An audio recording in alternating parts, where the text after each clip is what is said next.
의료인 심화 8편 시작했습니다. 이번 시간에는 항생제 스튜어드십과 감염관리의 시너지, 그리고 간호사가 어떤 역할을 할 수 있는지에 대해서 나누고자 합니다. 내용은 항생제 스튜어드십과 감염관리가의 관계, 시너지가 필요하고 가능하다. 그리고 간호사의 일 중에 감염관리가 차지하는 비중이 큰데 의료질 관리에도 그 역할을 하고 있죠. 그리고 이것이 항생제 스튜어드십과 어떤 관련이 있는지, 간호사의 역할이 가능한 부분이 어떤 것이 있는지 나누고 요약드리겠습니다. 항생제 스튜어드십과 감염관리는 같은 유사한 목적을 가지고 있습니다. 감염 내성균을 이렇게 환자로부터 막고 그 발생을 줄이고 하는 것의 측면에서는 스튜어드십이 되겠고, 전파 관리적인 측면은 감염 관리가 되겠습니다. 공동의 목표를 가지고 있음을 이 슬라이드는 잘 보여줍니다. 모두 환자 안전이라는 것으로 접근이 되는데, 환자를 안전하게 하기 위해서 내성균에 의한 감염을 막고 내성균이 전파되는 것을 막고 하는 것이 되겠습니다. 항생제 스튜어드십 팀 외에 감염관리팀이 병원에는 다 있으실 것입니다.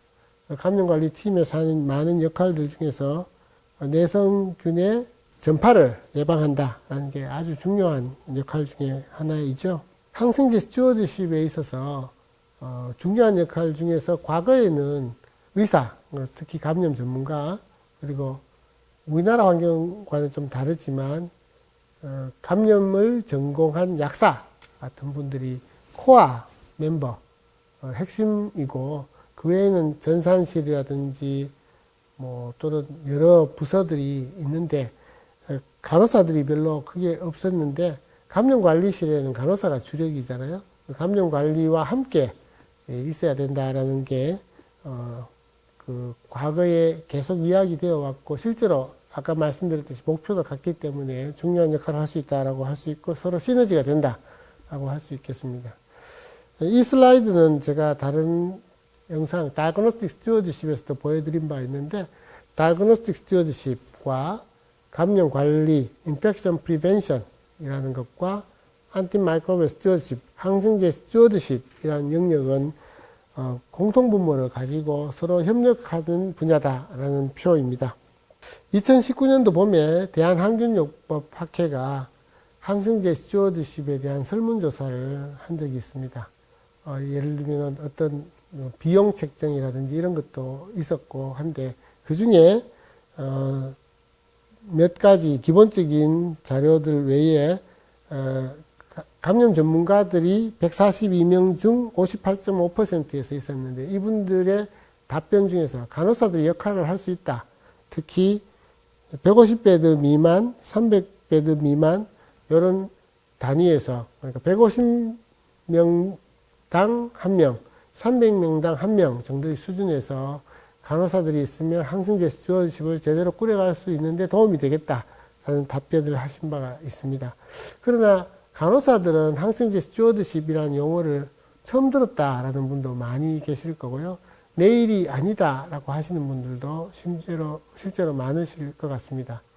이번 동영상을 보시면서 항생제 스튜어드십이 간호사들도 많이 관여하고, 외국의 경우, 특히 미국의 경우 항생제 스튜어드십에 간호사가 많이 관여하기 시작했습니다.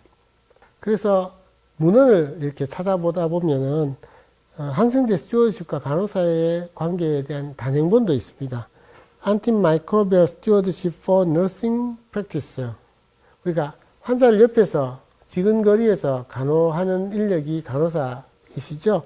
그 중에 감염관리도 주력으로 많이 하시고, 이 단행본의 챕터들 보면 Infection Prevention and Control이라는 부분이 항생제 스튜어드십 책 안에 들어있고, Interprofessional Collaborative Practice, 콜라보레이션, 항생제 스튜어드십 팀과 감염관리 등 다른 그 전문 영역과 콜라보레이션이 필요하고 할 수 있다. 그리고 제일 끝 8번에 보면은 Leading and Supporting Antimicrobial Stewardship, 항생제 스튜어드십을 지지하고 또 리드까지 할 수 있는 그런 것에 대해서 간호사가 할 수 있는 역할을 적었습니다.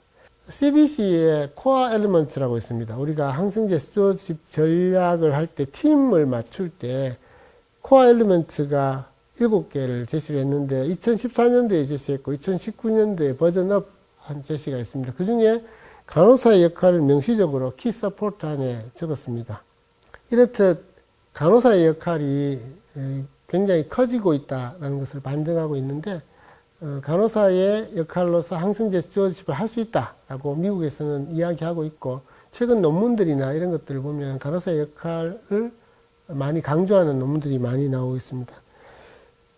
이 논문은 2019년도의 논문인데 그 전부터 역할에 대해서 이게 말들이 있었고 역할을 할 수 있고 직종에서 팀의 일원으로 어떤 근거를 창출한다든지 하는 것으로 많았었는데 어떤 역할을 할 수 있는지에 대해서 나누고자 합니다.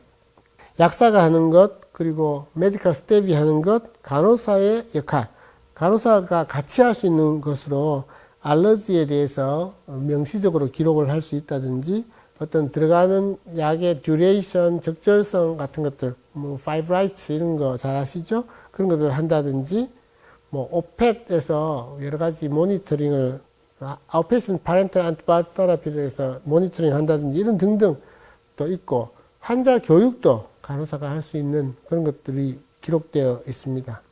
이렇게 항생제 스튜어드십에 있어서 간호사가 역할을 제대로 할 수 있는 부분들이 있고 이 부분들에 대해서 다른 또한 페이퍼에서 너스 컨트리뷰션이라고 해서 이 표에서 두 표에서 뭐 각각의 콜라보레이션 그리고 뭐 적절한 걸 평가하는 것 같은 것들을 할 수 있음을 표를 보면서 이렇게 좀 자세히 보시면 다 이야기는 드리지 못하겠지만 있습니다. 그것은 지근거리에서 환자를 잘 알고 간호하고 하기 때문이고 환자를 교육하기에 가까이서 늘 의사나 약사보다 많은 시간을 할애할 수 있는 그런 부분이 포함되는 것 같습니다. 이렇게 항생제 스튜어드십에서 최근에 새로운 트렌드로 간호사가 팀워크에 아주 중요한 역할을 하고 감염 관리와 연관이 있고 지근거리에서 환자를 교육하고 제대로 된 항생제의 투여와 이런 것들이 될 수 있는지를 제가 생각하기에는 리딩하는 거는 아직은 그 지식이나 전문성이나가 좀 하기는 좀 어렵다고 하더라도 어떤 역할을 특히 뭐 평가하고 교육하고 협의하고 콜라보레이션 하는 데는 충분한 역할을 할 수 있고 또 그 인력에 대해서 제도적인 재정적인 어떤 수가나 책정이 비용이 이렇게 지불되고 자리가 주어질 수 있다면 항생제 스튜어드십을 제대로 하는 인력의 아주 핵심 멤버가 될 수 있다고 생각합니다. 이런 것들은 트레이닝 코스라든지 제도적인 뒷받침이라든지 같은 것들이 이루어지면은 우리나라에서도 항생제 스튜어드십의 간호사가 큰 역할을 할 수 있다고 생각합니다. 이상을 요약하면 의료 관련 감염의 예방과 감염 관리 등과 항생제 스튜어드십은 공동 목표와 역할을 가지고 있습니다. 감염 관리와 시너지로서 이 항생제 스튜어드십을 잘하는 것이 가능하고 필요합니다. 감염관리실과 협력이 필요하고요. 이 영역에 간호사들이 많지만 그냥 병동에서의 간호사들도 항생제 스튜어드십의 역할을 할 수 있고 서구에서 특히 미국에서 같은 곳에서 항생제 스튜어드십의 역할이 점점 증가하고 있습니다.